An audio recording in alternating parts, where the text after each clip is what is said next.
Hey, I am with my good friend, Melvin Koopman, today. He is the director of Beth Uriel. He's going to share a little bit about that as we get into the conversation.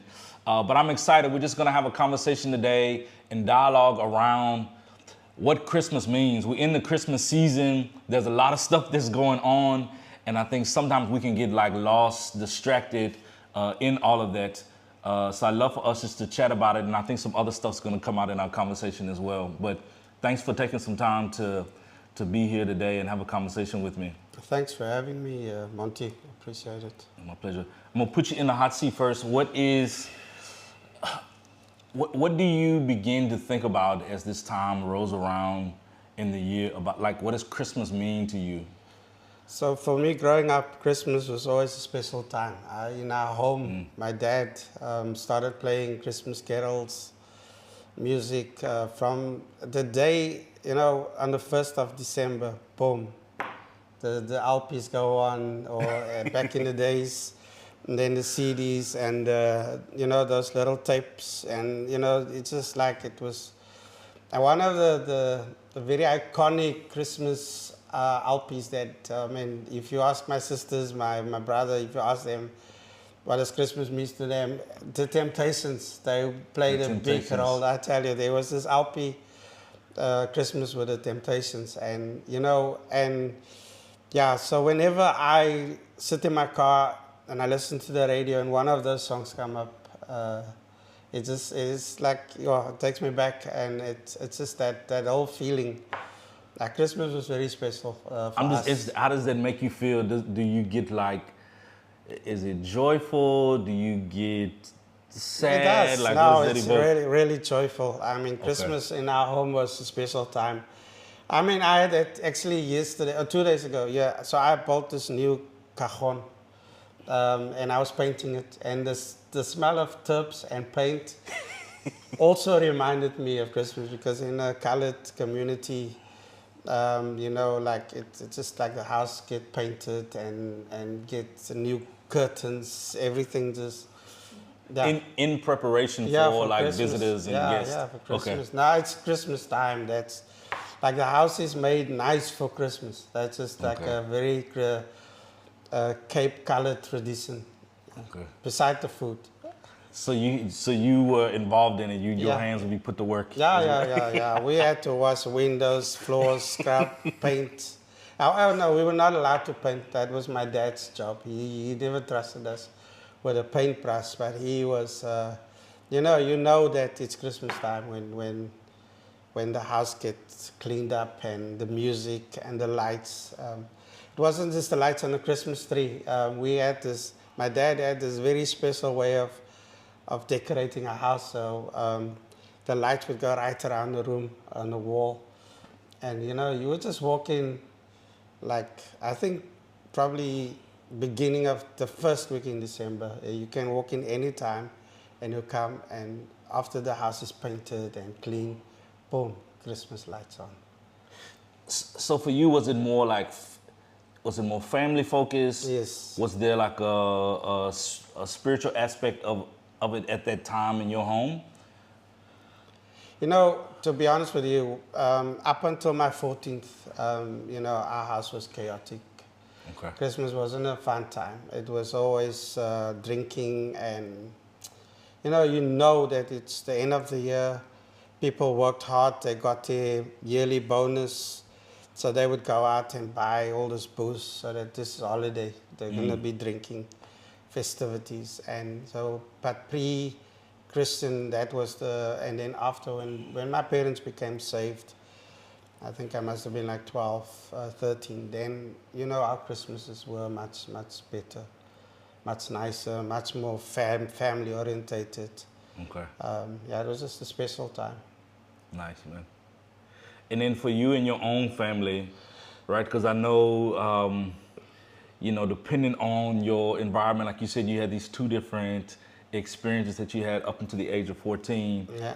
What is the expression of that in your own family? And then let me just add this bit on to it, because I know Christmas is one of the most commercialized holidays. So how do you not get pulled into that Okay, so coming from that environment where, Christmas was the only time we got new clothes, new shoes. And my parents they weren't well off, so we used to get shoes that we could wear next year in school also. Okay. So like that Bata Toughies was our Christmas shoes, but it was meant for next year for school.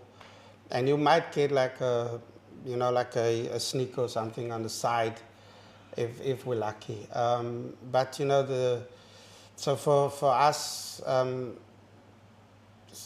don't for there is this element of I see it with my family now. I'm talking about my extended family, my sisters and their husbands and wives and children, and how they've actually fell into that trap of the commercialization, where people now, I think like people use all their money to buy these expensive clothes and gifts and things, and then come January, first week in January, they start phoning us, and ask, hey, can we borrow, and it's like it's that thing.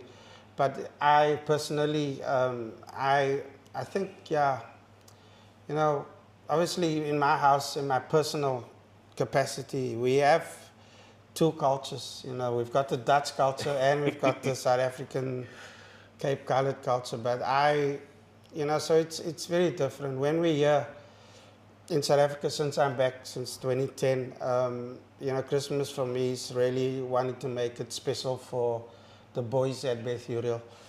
But when we go to the Netherlands during Christmas time, that's also a very special time. It is really what one of the songs from the Temptations was I'm Dreaming of a White Christmas.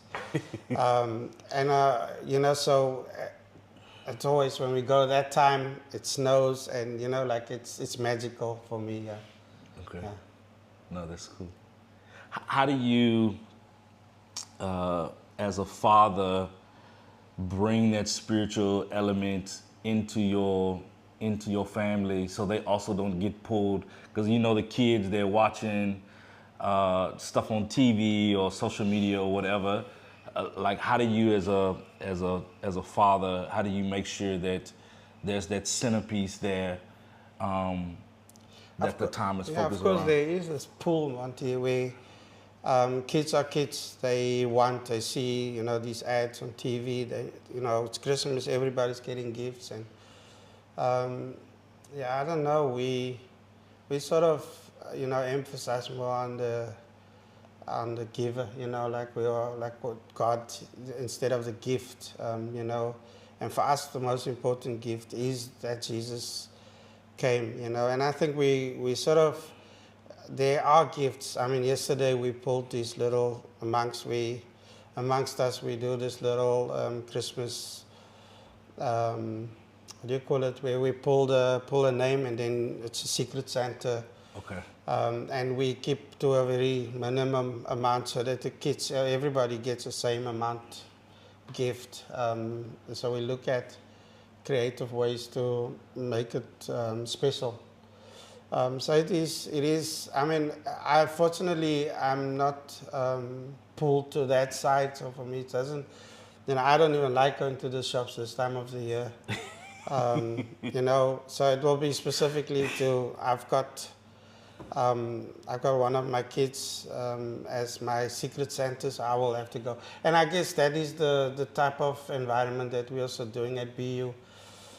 These boys come from, broken backgrounds. They, for me, Christmas, like I said, when I think of Christmas, then the memories of my father comes in place. And I guess I don't know how it is for them,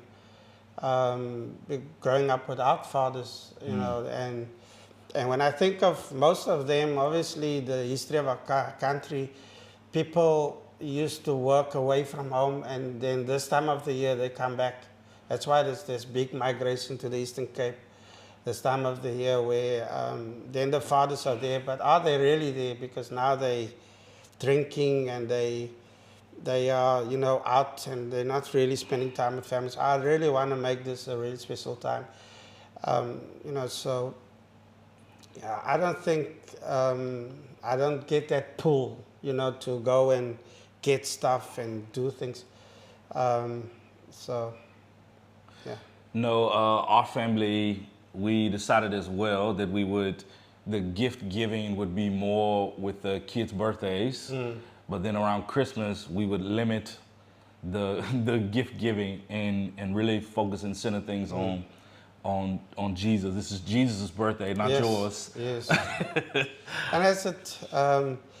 Then in our house, it's also different because we have the Dutch have the 5th of December. It's called Sinterklaas. And that's when kids really get gifts. It's like, 3-4 weeks before Christmas. That's when kids really get gifts. So, like even we got like from my in-laws, the kids got money for Sinterklaas. And so then they can then look at something that they want from that money, if they. But during Christmas time, yeah, I guess it's more just the idea of, what, let's give something to someone. And then both you and I, we've mentioned Beth Uriel and the boys, but just give us a snapshot. What is Beth Uriel actually? Who are the boys? Yeah, so Beth Uriel is a boys' home. That's where God has called me to 14 years ago. It is a boys' home where we basically help young men between 18 and 25 that transition out of children's homes or foster care or came out of the community because they wanted to make a difference or, they wanted to make the best out of their existence. So we help them the last part of their development. And it's basically just helping them to finish high school because they had a false start. They started late, so there's a lot of them at 19, 20 years old and grade 10, 11. So we help them with education so they can finish school and so that they can live independently, find a job, and support themselves. Yeah, so that's what we do. There's 32 guys in the house. There's 32 guys in the house now. Now, I know you mentioned you serve as the director, right? That's your official title at the house, but you're also the father. Yeah, I would more prefer to. I'm father. I'm father to the boys. I don't ever think of myself as, officially, social worker, director.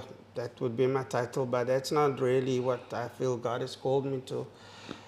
To be a father to the fatherless. I always think of, so that I think is my mission. That is really, if people come there and they're looking for the director, I often point them to Matthijs. And then he's like, oh, no, you need to speak to him. But So then what does that look like? Yeah. So you're a father to these 32 boys in his home during Christmas. A lot of them come from different backgrounds, cultures, languages. What does that look like during this time, Christmas? It's really just, I think a lot of the things that I learned from my own father, and obviously my relationship with God the Father, I think that is my basis. I cannot teach. If I didn't have what I had in my own home, it would have been difficult for me to actually portray that. But, also having had mentors, people, outside, because I don't think my dad was really that great. He tried, but I think, having had people that played that role in my life makes it easy for me now to, and so. And again, it's different cultures. It's not always easy. So I can easily identify with the boys that come from the same cultural background as me. Okay. But also I understand the dynamics of South African culture. So it's also, so I can understand also what the father means. And so a lot of boys, a father means someone that's not there. Somebody that ran away, that left them with their mother or grandmother. So some of them, they don't even know who the person is that actually brought them into this world. So now just being there for them, for them to know that I'm not going to leave, You know, I'm not going to give up on them. And sometimes it happens where you have to let go. And that's sometimes for me the hardest part of being father to because, you know, my own children, they mess up and I don't kick them out. Right. But now there's this guy, you know, who continuously make mistakes or continuously deliberately break the rules. So to help the other boys, I often have to make that decision and say, listen, this is how far we can help you.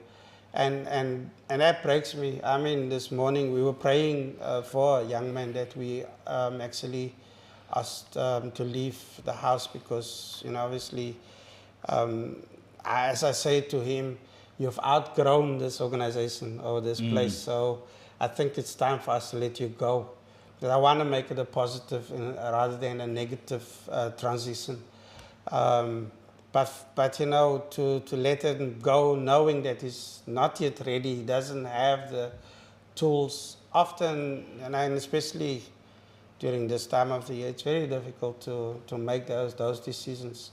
Imagine Luca, or you know, for you, Caleb, Right. mess up, and I guess if it's really, you know, if it's really going to help them to learn, because some people have to learn the hard way, and so, but as a father, doing that to your children is not always easy. So it's sometimes that's really hard because, you know, I try and to treat the guys at the home the same way I treat my children. Obviously, the same principles that we have, we it's also at Beth Uriel. So we try to make it as family, as homely as possible. No, I know that's always difficult. I've shared some of my story with you.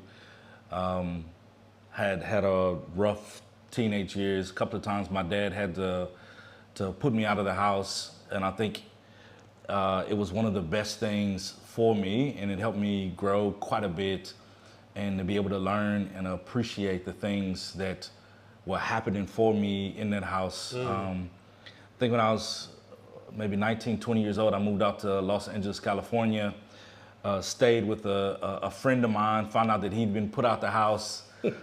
So we were living with, I was living with a friend of my friend. And you don't realize how much you take for granted, you know, having somebody that allows you to have space in their home. Some of the things are provided for you that you don't even think about. Yeah, it makes you really, really appreciate it. Yeah. So If you can, give me some more, what are some more practicals? Because I think I've watched you, you know, live out fathering amongst the boys, and I think you just do it because it's a gift, it's a grace upon your life. But if you had to say like 3 things that were like very, very practical things that you do with the boys that exemplify fathering. You already mentioned one, just being present. yeah. What And are maybe then, 2 more things? Yeah, you would like, say? you know, so with my own kids, we have this father-daughter, father-son dates. I try to do that with the boys also. And I guess this year has gone past so quickly. Actually, I was speaking to one of the guys who I feel he's going through a bit of a depression. And I said to him, we need to go for coffee. So that was one of the things that I often did. Like, I had this young boy from my church back home in Holland. Bas is his name. He once gave me, I think, money that he saved up from his pocket money. And he said, this is for your coffee dates with the boys. And yeah, so that is very important. I feel like I need to go back to that. But also just to get them to our house. We have the guys in our family space a lot of times, because that's where they can see me as a father to my own children, a husband to my wife. And I think, you know, so my motto in life, I think I've said it to you a few times already, in our conversations. St. Francis of Assisi says, preach the gospel and if necessary, use words. So if they can see, how I live, I hope that speaks more than what I tell them. So that's, yeah. Yeah, so if spending time with them, those one-on-ones, and then, but also bringing them into our space at home, that's really, that I feel helps, because I remember growing up, in our house we used to have, a lot of my friends, they used to come to our house, and they knew on a Friday night it was a Friday night we had our family devotion, because my dad used to leave for work early, come home late, and when he comes home, take a shower, put on his clothes, and go to church. That was like, 5 days a week or 4 days a week. So Friday night he comes home early, and then we have supper together, and then we have a family devotion. And it was not the best time to have it for us as young people, because we wanted to go out. But my friends would come, and they would come to our devotions. And they didn't have that at their houses. So, what? So for me, I when I think back of that, I think, for them to come into our space, really also, then they can really see the authenticity of my life. I can't pretend. Right. Can't be like this at BU and at home I'm like that. So, I can't be like this at home and then be like that. So it's the two have to intermingle. No, that's good. How are you personally engaging with the season? Yeah. And the reason why I'm asking that, because I know you are a very busy man. I'm just sitting here thinking about all the people that you that you are fathering and you're engaging with. It's quite a bit. So how are you finding time, like, for yourself in this season to engage with Christmas? It's actually not that difficult, because the boys, most of them go to school or college. Some of them are in university. So now it's holiday. They're all at home. We started yesterday, clean up, washing the windows at BU. And so now I don't need to go every day or early. I can actually take days off and spend time with my family, and so it's a more quieter time of the year. So we also want the boys to come home to us, like if they want to, they can come, but they all on holiday, so they also want to do some stuff, so I don't need to be there every day. So sort of like slowing down a little bit. Slowing down, but now how do you engage with Christmas? Yeah. So you're talking about the rest part of it. Yeah, for me, I mean, like, also, this is 4 weeks before Christmas. So in our family home devotions, we normally focus on what's happening. Okay. The sort of you say the Christian calendar, so we are now engaging in the Advent, 4 weeks. So for this year we're basically looking at the 4 names that in Isaiah. He says he shall be called Wonderful. So, like, what does that mean? Wonderful Counselor. And then so we're just going through those names that that Isaiah is talking about there, in Isaiah 9, verse 1, from verse 1 onwards.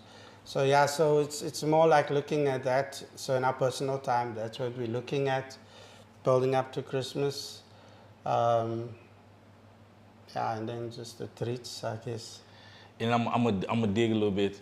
And then what's speaking to you, like, currently, as you going through those names, things are slowing down, you having a quiet time, like, what is the thing that's really speaking to you during this time?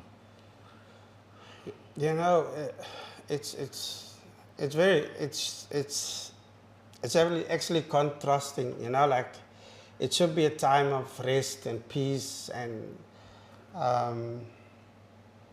yeah, but there's so much happening around us in, you know, like there's so many people at this time that are lonely, that have nothing. So for me, when I look at those, you know, like those names, um, you know, let me just, if you don't mind.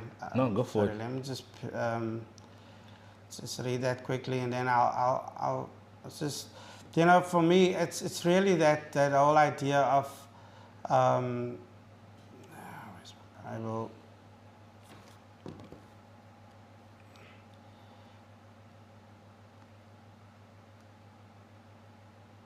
I would like to have a more quiet time, you know. I would like to have a time of resting, and, you know, like having a time of I think it's Isaiah 5. Let me see,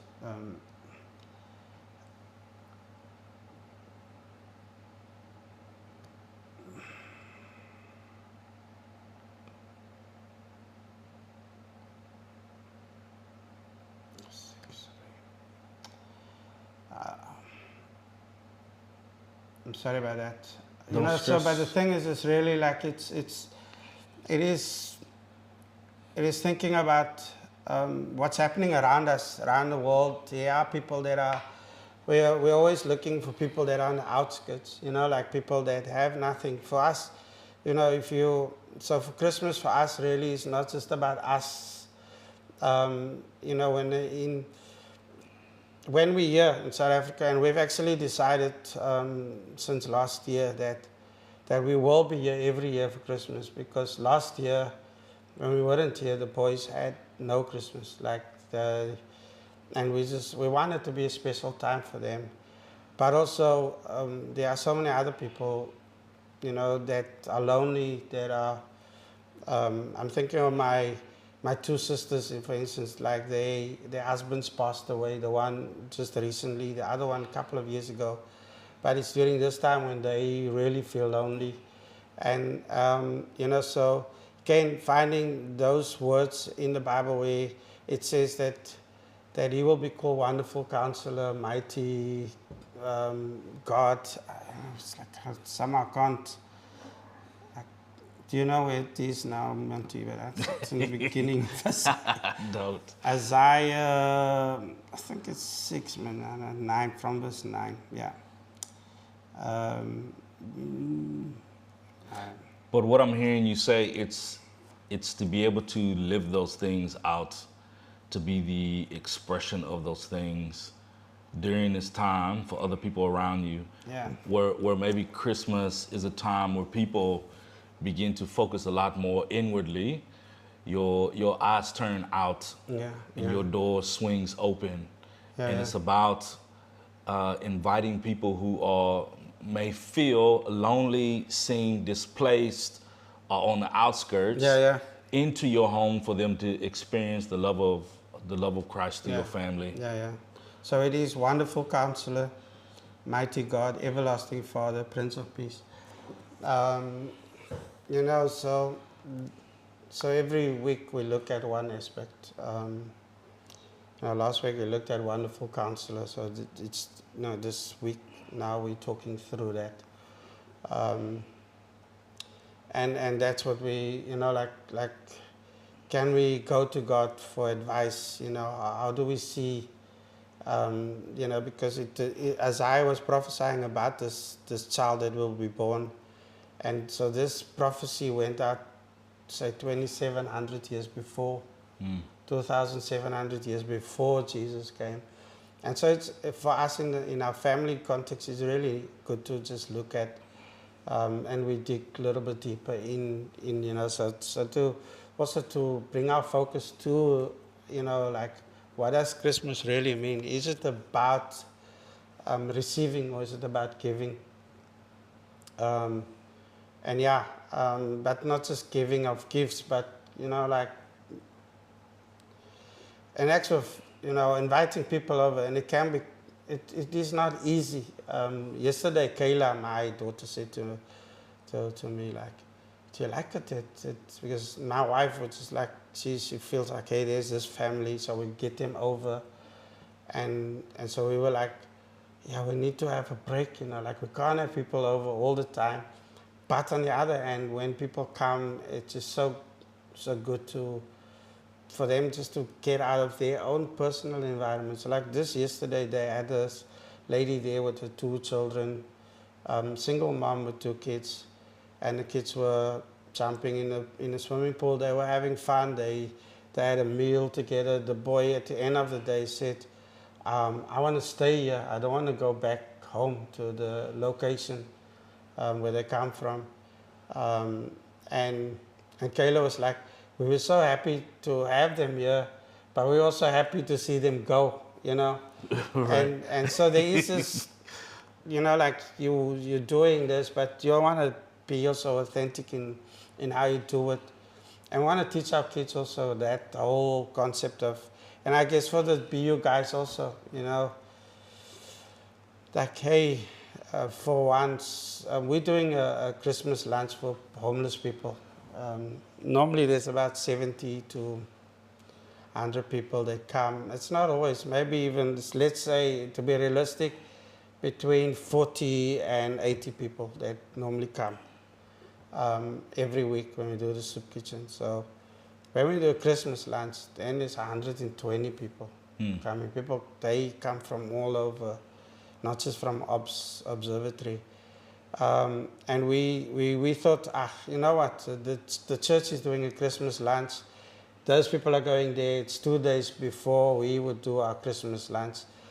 And then we said, like, let's do a New Year's lunch. And I was like, nah, you know what, these people are used to us, and the boys also, for them to stand there and serve people and give them a meal that's not just a bowl of soup and bread, but something that, you know, it doesn't have everything. I mean, we have special traditions, Christmas, and the food has a big, like you at Thanksgiving, I guess, food has a big part of Christmas for us in our culture. Christmas for me, if there's no trifle, you know, my mom will make a special thing of trifle just for me. Just for you. You know, because we used to go to my mom, so it's a family thing. So we'd have Christmas together, and then we go to my mom and spend the afternoon there. But because now we have the boys over, they by us on Christmas Day. So on Boxing Day, my mom would come to us, and then she would bring my trifle with. You know, and those are things that makes it special. You know, to have a special, like we ask people on the street, we don't just make a meal for them and then bring it. We ask them, what would you guys like for Christmas? And sometimes then they say, oh, we'd like this and that. And we say, okay, we can do this and that, but we can't do all of that, you know. But we want to make it special for them, you know.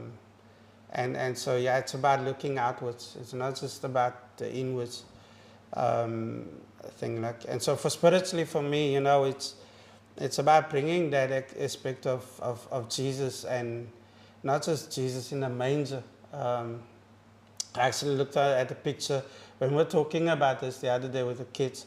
So we looked at what did the manger look like in those days, you know, 2,000 years ago.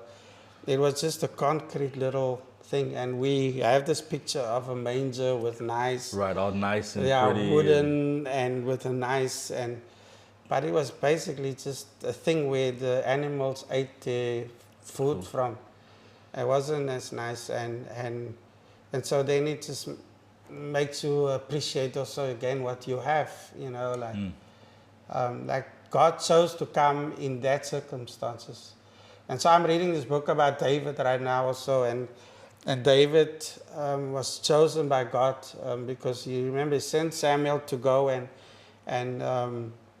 he sent him to go and find at Jesse's house. He's going to show him which one of his sons. And you know, when he saw the first one, I think his name was Eliab, he looked at him and he thought, this is a good specimen. Humanly speaking, he fit everything. And God said, no. It's not You him. know, like I'm not looking for outward appearance. I'm looking for the heart. And so even the Jesse and his brothers, they didn't even think of David. He was nothing. But you know what the beauty of that is, that when God said, ask him, if there's another son, and he says, oh yeah, he's the youngest, the baby. He's out there with the sheep, and he was insignificant.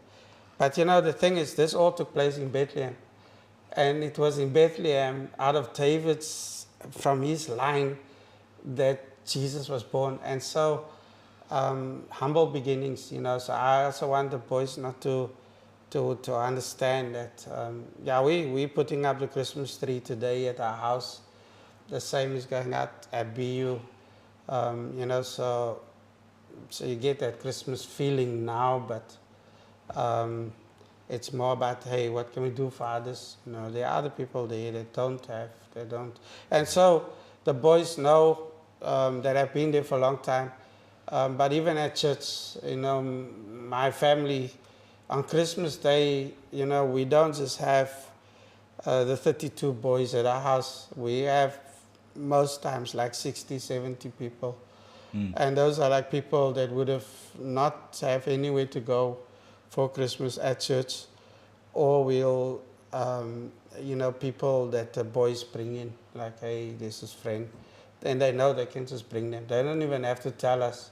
They can just bring them. They can just bring them. We'll just make a plan.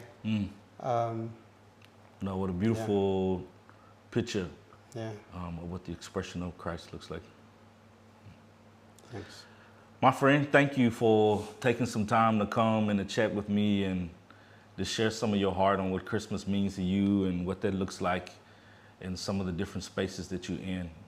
Really appreciate all that you're doing, all the sacrifice you make behind the scenes, man, and looking forward to journeying with you through all of it. But really appreciate you and love you, man. Thank you, thank you. Right. Now, Christmas is special, not just here in Holland. We have different traditions, but I love Christmas. I've always loved Christmas. Just, I don't know, it makes me happy. And yeah, even yesterday at the race, there was this one club, Edgemead. They all came in Father Christmas gear, like Christmas. And they ran together. They ran together. So there was about 50 of them. And it's just like, it creates that atmosphere. So it makes me happy. No, it does. Christmas is a happy time, yeah. No, thank you. Thank you. Bless you.